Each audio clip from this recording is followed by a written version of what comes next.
السلام عليكم، كي دايرين الصحه والاحوال؟ كنتمنى تكونوا بخير وعلى خير في احسن الاحوال. اول مره كناكل هذا الخبز كان في واحد المطعم، حطوه ليا مع الزيتون وكان عقل، كان عجبني بزاف وقررت انني نبحث عليه. كيبان ساهل في الفيديوهات، غادي نشوفوا واش بصح هادشي، وقررت نشاركه معكم وانا كنديرو لاول مره. اصلا حتى المكونات ديالو سهله، درت معلقه ديال سنيده، معلقه كبيره ديال الخميره حبوب، وكاس كبير ديال الماء دافي، وكنضيف ليهم كاس كبير ديال الفرص يكون من النوع الجيد. غادي نحركوهم مزيان ونخليهم حتى يخمروا. ودابا غادي نخطي الخليط ديالي باش يخمر لاول مره. من بعد ما دازت 10 دقائق عريت عليه ولقيته بهذا الشكل. غادي نضيف ليه دابا ما تبقى من الدقيق.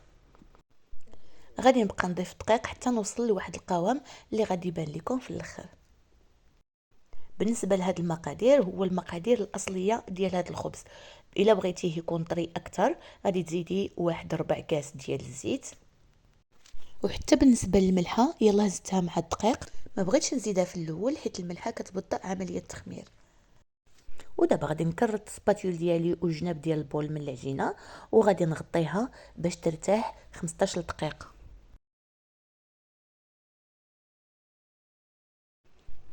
من بعد ما دازت 15 دقيقه غادي نحصل على عجينه بهذا الشكل، وغادي نبدا نديرها بحال هكا. غادي نجيب العجينه من التحت للفوق، من تحت للفوق، بحال الا غير كنطويها.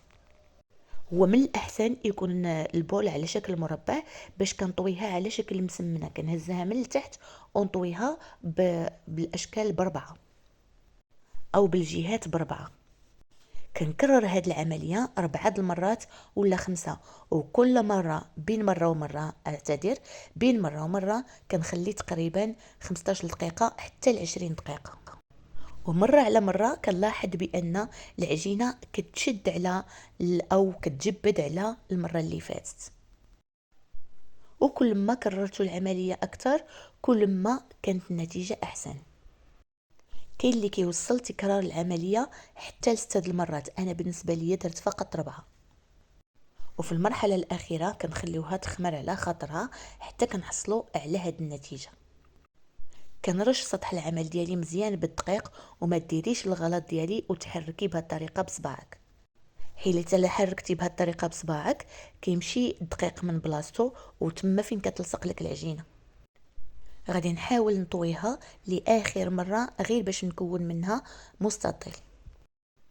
وطبعا من الفوق كذلك خاصني نرش مزيان باش ما تلصقش ليا فيها لا سباتول.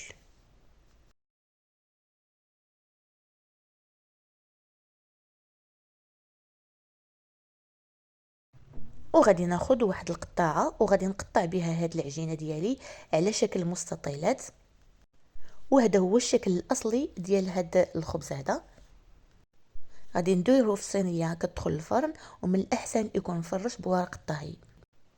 وكذلك ممكن اننا نديروها على شكل باغيت اللي تعمدت انني نجربها بهذه الطريقه باش الا صدقات ليا غادي نزعم باش ناخذ الصينيه ديال الباغيت، لان هذا الخبز كيجي زوين بزاف في الساندويتشات. غادي نخلي الخبز ديالي يرتاح ريثما نسخن الخبز، خاصو يطيب في فران يكون مسخن من قبل. الا كان الفرن كهربائي خاصك ديري الفونتيلاتور، ولا ما كانش كهربائي من الاحسن ديري فيها واحد جبانيه ديال الماء باش كيعطيك واحد الخبز اللي هو طري من الداخل ومقرمش من برا. وهذا هو الشكل النهائي ديالو، وكيصلح بزاف للساندويتشات، لا في الشكل ديالو اللي بحال الباكيت ولا في الشكل المربع ديالو. وجا بنين بزاف ومفشفش وخفيف. جربوه وما غاديش تندموا. كنتمنى يكون عجبكم الفيديو. خليتكم في امان الله الى فيديو قادم وتجربه اخرى.